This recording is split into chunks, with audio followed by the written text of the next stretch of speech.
Tasteful লিচু বলতে মাগুরার লিচুটাই। হয়তো দিনাজপুর এক সময় বেশি ছিল, সব সময় যে সব জায়গায় লিচু বেশি উৎপাদন হয় সেটা না। তার মাগুরা টিভি, মানবতার সেবায় মানুষের পাশে। দর্শক, ঝড়ের দিনে মামার বাড়ি আম কুড়াইতে সুখ, পাকা জামের শখায় ওঠে রঙিন করে মুখ। কিন্তু হ্যাঁ, পাকা জাম না থাকলেও এখানে পেয়েছি পাকা পাকা লিচু। বাংলাদেশের মাগুরা জেলার লিচুর রাজধানী হাজরাপুর ইউনিয়নে, যেখানে বিভিন্ন প্রজাতির লিচু এখানে চাষ করা হয় হাজার হাজার বিঘা জমিতে। দর্শক, এখানের সব থেকে নাম করা লিচু সেটা হচ্ছে হাজরাপুরি লিচু। হ্যাঁ দর্শক, এই হাজরাপুরি লিচুর পাশাপাশি এখানে চাষ করা হয় মুজাফর, চায়না থ্রি সহ বিভিন্ন প্রকৃতির লিচু। তো দর্শক, আসুন আমরা আপনাদেরকে দেখানোর চেষ্টা করি যে এখানে যে সমস্ত লিচু বাগান আছে, লিচু চাষি আছে, তাদের সাথে কথা বলবো, পাশাপাশি আপনাদেরকে লিচু বাগানগুলো দেখানোর চেষ্টা করবো। সাথে থাকুন দর্শক। তাহলে 1,80,000 টাকা দিয়ে 1.5 বিঘে জমিতে 28টি গাছ আছে। এই গাছ, এই লিচুতে বর্তমান হইলে পচানি লাগে একটু সমস্যা হয়েছে, তারপরেও লিচুতে ভালো ফলন আছে। 2,000 টাকা হাজার। 2,000 টাকা হাজার। আল্লাহ আশাই তো করি পাচ্ছেন। তবে আপনি কি মনে করেন মালিক বাগান কিনছেন বা মালিক পক্ষ তারা লিচুতে লাভবান হবে? আশা করা যায় আল্লাহর রহমতে লাভবান হবে। আমরা একজন উদ্যোক্তার সাথে কথা বলবো, চাষি রবুল ইসলাম। চলুন আমরা তার সাথে কথা বলার চেষ্টা করি। লিচু চাষ হচ্ছে হাজরাপুর কেন্দ্রিক ছিল যেটা।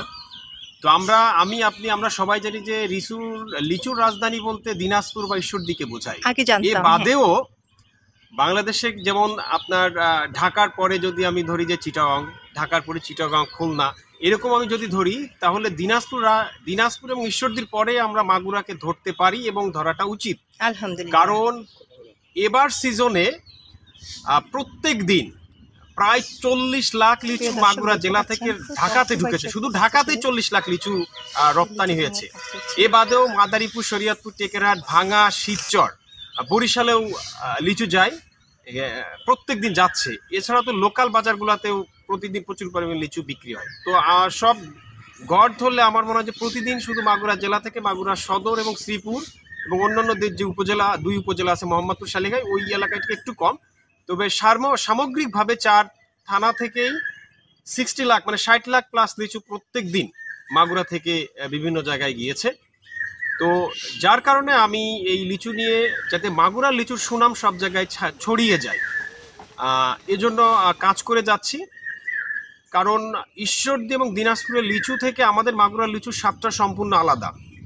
এবং এবার ঢাকাতে যারা এখান থেকে লিচু নিয়ে যায়, খুচরা বিক্রেতা যারা হকার আছে, এরা হাক ডাক ছেড়ে, আমরা যাকে বলি ডাক ছেড়ে, হাজরাপুরি লিচু বিক্রি করে। যদিও একসময় শুধুমাত্র হাজরাপুরি লিচুটা চাষ হতো, তবে এখন মাগুরার 4টা থানাতে এটা ছড়িয়ে গেছে। এখন হাজরাপুর থেকে অন্যান্য গ্রাম, অন্যান্য এলাকায় লিচু বেশি হচ্ছে, কিন্তু নামটা সেই হাজরাপুরটাই থেকে গেছে। তো আমি কাজ করে যাচ্ছি, সেটা আগেও বলেছি যে দিনাজপুর এবং ঈশ্বরদীর পরেই মাগুরার পরিচিতিটা যেন সবাই জানে, যেহেতু এখন পর্যন্ত মাগুরার লিচুই ঢাকাতে বিক্রি হচ্ছে এবং হকাররা মানুষকে একটা ধূম্রজালের মধ্যে ফেলে দিয়েছে। ঈশ্বরদীর কথা বলে আমাদের হাজরাপুরের লিচু, মাগুরার লিচু বিক্রি হয়। তবে সেই জায়গা থেকে যে মানুষ যেন ওই জায়গা থেকে ফিরে আসে, কারণ এখনো ঈশ্বরদীর যে বোম্বাই, তার থেকে ভালো কোয়ালিটির বোম্বাই আমার মাগুরা থেকে প্রায় 30 লাখ লিচু এখনো যাচ্ছে ঢাকাতে, কিন্তু ঢাকায় যে ওখানে ওই ঈশ্বরদীর লিচু হয়ে যায়, এটা আমার দেখা। তো আমি আপনাদের মাধ্যমে জানাবো যে টেস্টফুল লিচু বলতে মাগুরার লিচুটাই। হয়তো দিনাজপুর এক সময় বেশি ছিল, সব সময় যে সব জায়গায় লিচু বেশি উৎপাদন হয় সেটা না। নামে হয়তো আছে দিনাজপুর লিচুর রাজধানী, তার পাশাপাশি মাগুরায় কিন্তু তার সাথে সমান তালে প্রতিযোগিতা করে যাচ্ছে লিচুর মার্কেটে। আমাদের এখানে যেটা মূলত হাজরাপুরি একটা জাত আছে, যেটা আগাম জাত। বাংলাদেশের বুকে আপনি ফার্স্ট যে লিচুটা পাবেন সেটা হচ্ছে হাজরাপুরের লিচু, একদম ফার্স্ট আগাম।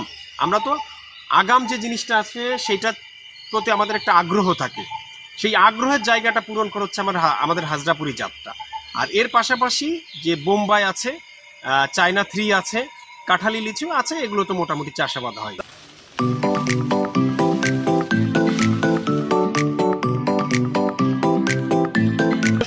কেমন লাগলো আজকে ভিডিওটা? যদি ভালো লাগে থাকে তাহলে অবশ্যই কমেন্ট, শেয়ার, লাইক দেবেন, পেজ হলে ফলো করবেন এবং চ্যানেল হলে সাবস্ক্রাইব করবেন। দর্শক ভালো থাকবেন, সুস্থ থাকবেন, দেখা হবে নতুন কোনো ভিডিও নিয়ে। ধন্যবাদ।